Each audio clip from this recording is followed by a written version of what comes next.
menyanyikan lagu-lagu Krispati, kecuali jika saya membayar 5 juta per lagu. Larangan ini disampaikan oleh pihak band Krispati yang saya duga kuat dilakukan atas permintaan Saudara Badai sebagai pencipta utama lagu-lagu tersebut. Situasi ini semakin rumit ketika Saudara Badai sendiri keluar dari band Krispati.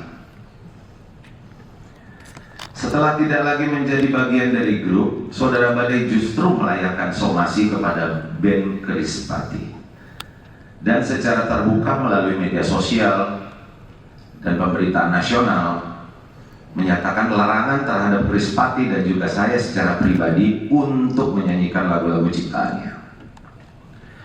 Larangan ini tidak hanya disampaikan secara informal, tetapi kemudian ditindaklanjuti melalui pertemuan langsung, di mana Badai menyodorkan draft perjanjian tertulis kepada manajemen saya dan kepada pihak band Krispati.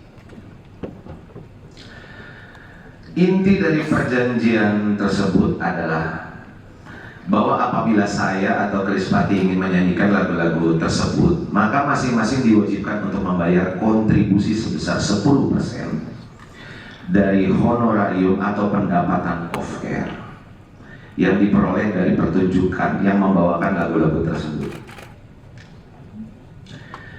Hal ini menunjukkan bahwa tafsir mengenai adanya kewenangan untuk melarang orang lain, termasuk saya, pihak yang punya jasa turut membesarkan dan mempopulerkan lagu, berasal dari Saudara Badai sendiri, dan bukan merupakan kesepakatan kolektif ataupun hasil mekanisme hukum yang pasti.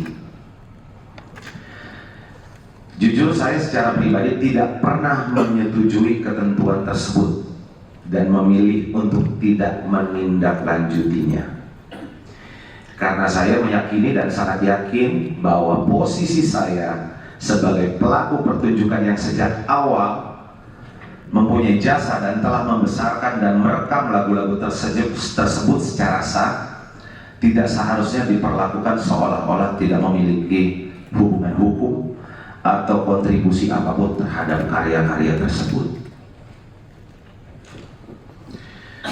Padahal yang mulia Majelis Hakim yang terhormat, suara saya adalah versi yang masih digunakan dan diperdengarkan di berbagai platform, radio, mall, swalayan, hingga hari ini. Saya adalah bagian dari rekaman asli yang membuat lagu-lagu tersebut dikenal dan dicintai masyarakat. Saya memahami bahwa dalam praktiknya untuk membawakan suatu lagu dalam suatu pertunjukan tidak diperlukan izin langsung dari pencipta, karena royalti atas pertunjukan tersebut akan dibayarkan oleh penyelenggara kepada lembaga manajemen kolektif nasional sesuai mekanisme yang telah diatur dalam ketentuan perundang-undangan yang berlaku.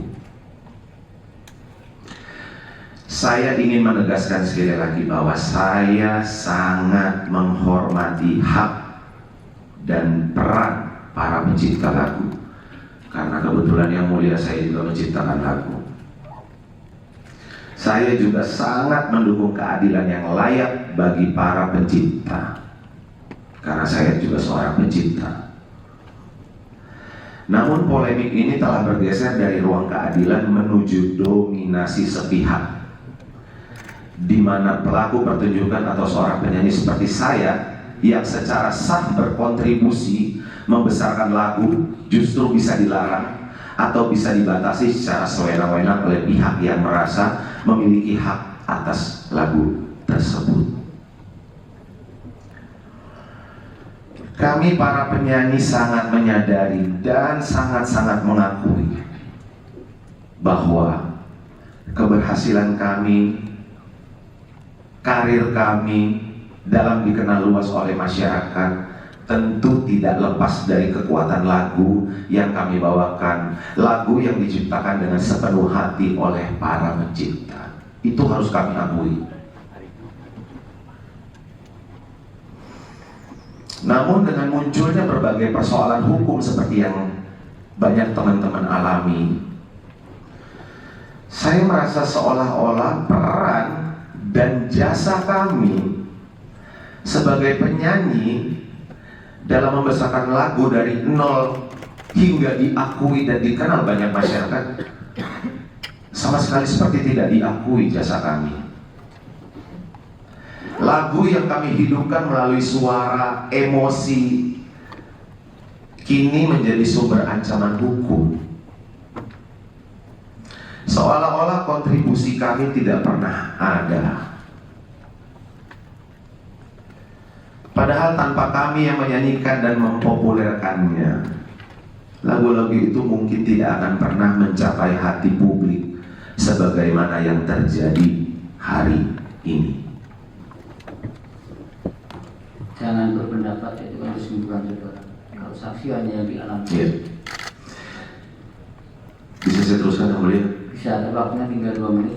Saya tidak bisa membayangkan sebagai orang yang turut membesarkan grup musik dan karya-karyanya, saya justru dilarang membawakan lagu-lagu tersebut karena kesenjangan atau permasalahan pribadi antar perorangan.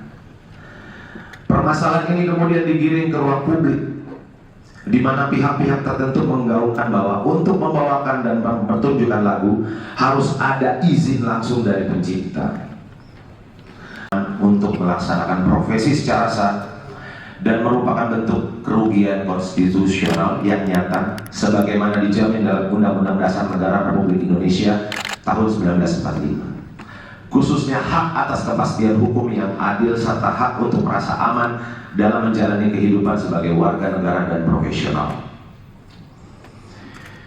Hakikatnya, sekali lagi saya ulang yang mulia, hakikatnya hampir semua lagu membutuhkan kerja kolektif, kerjasama dari berbagai pihak, musisi, penata musik, produser, backing vokal, penata suara, kru, untuk bisa selesai diproduksi dan dikenal publik. Jika hak eksklusif atas lagu ditafsirkan sebagai kekuasaan mutlak yang dapat membatalkan kontribusi nyata para pelaku pertunjukan, maka bukan perlindungan hukum yang terjadi, melainkan ketimpangan. Tidak ada potensi untuk saling berdebat, kita pilih lagu yang dituakan di dalam band itu Saudara Badai.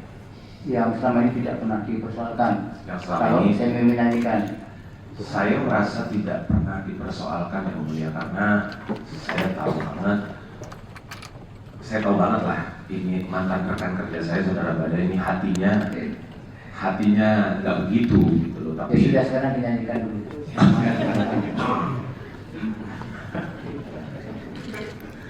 Yang netral ya. saya lupa lagi lagunya karena udah lama ya. Gimana nanti publik kalau yang menyanyikan saja sudah lupa? Iya, kan saya bisa latihan dulu yang mulia. Kalau di request Yang ingat supaya. oke, yang ingat aja ya. Bila rasaku widira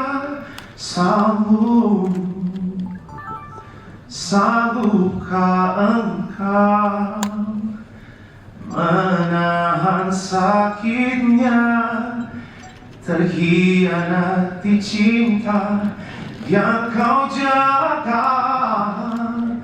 Coba bayangkan kembali betapa hancurnya hati ini, kasih semua telah